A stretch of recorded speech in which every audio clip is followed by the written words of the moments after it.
Well, Jimmy Johnson, I've said this before. There's been a handful of people in my life. When I used to do the weekend shows at Fox, I would hurry up and get the makeup on. And then I would go into the break room, and I would basically pester Jimmy Johnson for 30 minutes, asking about pulling guards and slot receivers. And Jimmy Johnson would patiently answer all my minutia and nonsense. And he is joining us now live, the Hall of Famer, the two-time Super Bowl champ. So I owe you a debt of gratitude as I ask you about rover backs and nickel coverage and dime coverage, and you would smile at me impatiently as I sat there eating food and asking. And I just want to say thank you for that. Even in your off season, you're willing to come on the show. So a genuine thank you from me, Jimmy. Well, thank you, Colin. And as you know, probably the most fun I've ever had in my career, and that's counting Super Bowls and national championships, was at Fox Sports. I have an absolute ball with my friends on the set, and the best friends I've ever had there with Fox. And then I tell you, on top of that, I love working for Eric Shanks, our CEO, and our producer, Bill Richards. But I've made an extremely difficult decision. I've been thinking about it for the last 4 or 5 years, and I've decided to retire from Fox. And I'm going to miss it. I'm going to miss all the guys, and I'll see them occasionally. But it has been a great run starting back 31 years ago. It's being met. I got a call this weekend from Shanks. And this is something inside the building. We knew it was coming over the last couple of years, and they've talked you into it. One of the ways you are viewed in the building is the way you were viewed as a football coach. You're kind of the general manager and the coach of the show. Otherwise, Bradshaw, he'll never stop talking. And, basically you have to coach the guys on the set. But and don't be humble for a second. I think you loved that. Is that you viewed that's how we viewed you. You were the coach on the set behind the scenes. And if you could, for a moment, share that with the audience, why you love that. Well, I guess it goes back to all the years that I coached. And you look at the guys on the set, not only are they best friends, but I watched Terry play in college when he was at Woodlawn High School, and we recruited him for Louisiana Tech. I coached Howie Long in the Blue-Gray game when he just left Villanova. I had Michael Strahan, there in Dallas, and I was going to draft him, and he reminds me of it many, many times. And when it was a mistake, I was trying to get him cheap, and New York jumped in front of me, so I wasn't able to draft him. I actually had a scout in his home on draft day. And so we're all very, very close. And Kurt Menefee was in Dallas when I was in Dallas. And so it was just natural for me to be somewhat of a coach. And Bill Richards, who, I love to death, he kiddingly calls me assistant producer, because I would have suggestions on what to do on maybe our on the field segment, et cetera. So I just kind of played the same role that I played for many, many years as a head football coach. Jimmy, there's a handful of people that have done it, none better than you. You were a dominant college coach. That's hard. Then you were a dominant NFL coach. I think that's harder. You were also then, you're a Hall of Famer, broadcasting Hall of Famer. They're all hard. How are you able... College coaching and pro coaching is different. Now, it's a little more similar now than it was in your day. Was there ever a moment, you're a Hall of Famer, football, broadcasting, college.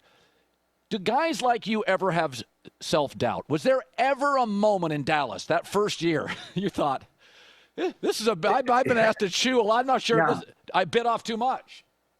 Colin, absolutely not. I can tell you the story, and Dave Wanstead and Tony Wise, they can verify this. When I was at Oklahoma State University, I went to a little restaurant, and we were struggling. I said, guys, hang with me. We're going to win a national championship. And we were at Ancestor Restaurant. And we ended up winning a national championship at University of Miami because I took all of them with me. And we were going through that 1 in 15 year. We went to a little Mexican restaurant right there close to Valley Ranch. And I told the guys, I said, listen, I said, we're making some moves now that are going to hurt us in the short term. We traded our starting quarterback. We cut the leading receiver because he couldn't play the caliber that we wanted. And we made some trades, obviously trading Herschel Walker, but we made 51 trades in 5 years. And I told the guys, I said, listen, I know it's a real struggle right now, but you hang with me because we're going to win a Super Bowl. And that's it. I mean, I might have sounded like a crazy man because we were going 1 in 15. But I said, we're making some moves now that are going to help us 3 years from now. And so you say, was there any doubt? No, there wasn't any doubt. And it wasn't that we had a dream. And I said this at the Hall of Fame induction. We didn't dream. We truly believed that we were going to get it done. I think if you believe that you're going to get it done, you work to make it happen. If you dream, you're hoping that it happens. But we work to make sure it happened. You know, I think more than ever, coach and quarterback, I've always said this, if you get the coach right and the quarterback right, everything else will work itself out. You'll figure it out. I've said Sean Payton and Bo Nix. I got Sean, I got Bo Nix. I don't know what's going to happen if they win trophies, but they're going to be fine in Denver. They're going to be fine. But quarterbacks now make $70 million, $60 million. They're social media stars, shoe deals. You didn't deal with that, but I still contend that the Andy Reids and the Paytons and the guys like you just make it work. I look at you and Troy. Troy gets emotional when you got into the Hall of Fame. I'm watching that. That makes me emotional. What was the relationship even then? Because Troy was getting banged up. He was getting criticized. Quarterbacks go 1 in 15. They don't, Dallas media was not giving you guys a pass. How did your relationship get so tight, or was it always like that? No, it wasn't always right. I actually tried to recruit Troy to Oklahoma State there in Henrietta, Oklahoma. I was in his home when he was a sophomore and junior. And Troy was just here at the house 2 weeks ago. We had a strained relationship that first year because I drafted Steve Walsh with a supplemental pick, and I knew Troy was our guy, but I wanted to take Steve Walsh because quarterbacks are so valuable. I knew that I would be able to trade him. I actually started trying to trade Steve Walsh a month or two after I drafted him. But I had to kind of walk a tight rope because I couldn't brag on Troy knowing that I was going to trade Steve Walsh. So I had to kind of brag on both of them. I kept saying we got 2 quarterbacks, but I knew exactly what I was going to do. And then I ended up trading Walsh for a 1, 2, and a 3. But that upset Troy that I didn't go all in on him that first year. But after the first year, then, I started making overtures to Troy to get our relationship better. And like I said, we're best friends now. He was just here 2 weeks ago. So, again, it was a strained relationship because of the way we were dealing with things. Plus, we went 1 in 15. That'll strain any relationship. But it got better, and now it's fantastic. Bill Belichick, I remember when he left New England, I think he was grateful for Bob Kraft. But in the end, richer owners now, Jimmy, they're all billionaires. And the richer owners they'll just run. $50 million's a rounding error. They'll just blow out his staff. I have never seen more impulsive owners in my life in the NFL. There used to be one crazy guy or two. Now it feels like half the league's owners think they're coaches. And when Belichick left, he acknowledged that. You had relationships that may have been impulsive, but you turned it into championships. Do you think it's harder to coach today? I mean, there's a lot of ways it could be easier, but the owners, Jimmy, they're all billionaires, and that has a way of making owners think they know a lot more football than they do. Yeah, I think it's more difficult with the owners, but what makes it a lot easier is if you got a great quarterback. Right. If you got a great quarterback, that you can overcome a lot of things. But you're talking about billions of dollars, and Jerry and I, our relationship was fine for a while because he borrowed $140 million. He was trying to pay off that loan. So he spent all of his time trying to make money to pay off the loan. So he really didn't bother me. Now, once he got the loan paid off after we won the first Super Bowl, then he wanted to jump in the football business. Right. But, I think the relationship with Bill and Kraft probably was a little strained there at the end.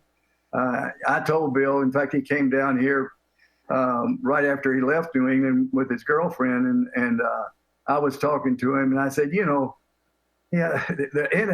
NFL stuff, but, college football with the NIL and the transfer portal, that's a headache. He said, yeah, but there's headaches in the pro football as well. Yeah. When you ultimately made this decision, if you just joined us, Jimmy Johnson has announced his retirement from Fox.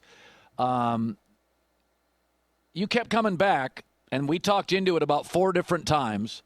Right. That's the truth. And there are people in the hallway this morning that are a little melancholy about all this. How do you hope? I mean, you achieved everything. 3 different Hall of Fames. How do you hope you're viewed? How do I? How do you? Obviously, you're successful. You're successful at 3 different Hall of Fames. What matters? If I'd never met Jimmy Johnson, I walked up to somebody and said, hey, tell me about Jimmy Johnson. What, at a value level, what matters to Jimmy Johnson? Why? What? Your relationships? The guys that were here, like I said, a couple of weeks ago, some of my former coaches and Troy and, players, et cetera. They were talking about it. I said, the thing I try to do is I try to bring out the best in everybody. Everybody that I came into contact with. And I tried to have some interaction. The way you bring out the best in people is you have interaction with them. You communicate with them. The biggest problems I ever had with anybody is when I didn't communicate. And that's what happened to Jerry and I on our relationship until it got fixed here later on, is we stopped communicating. It never gets better if you don't talk about it. It never gets better if you don't interact and not necessarily, pumping somebody up and praising them, but, just acknowledging them, and saying, hey, you need to pick it up a little bit, maybe in a kidding way, but you need to have some interaction with individuals. But I tried to bring out the best in everybody that I came into contact with. I don't care what their role was. I don't care how important they were. I don't care if they were a Hall of Fame player or an intern on our set. I tried to bring out the best in everybody. How are you going to watch football next year and not send Eric Shanks written notes on email about things he needs to tweak? Colin, I've got 3 TVs set up, and you know how much I love watching football. Terry Bradshaw, he told me that day before yesterday, he said, "God, you're going to be able to sit at home and watch all those college games without me, and you're going to watch all those pro games without me?" I said, "Yeah, but I'll be watching them with a cold beer." Absolute pleasure. One of the best people and smartest people I've ever met in this business, and you've always treated not only people behind the scenes here, interns, producers, nobody sees, but I just want to put it out there. You treated me great, and I appreciate it, Coach. Colin, I loved every minute of it, and thank you. I appreciate it. And, hey, thanks to Fox Sports. I mean, it was really the best time of my entire career. And you mentioned it, the Hall of Fame college, Hall of Fame pro, Hall of Fame broadcasting. The best time of my career was with Fox Sports. Great to see you, Jimmy. Thanks, man.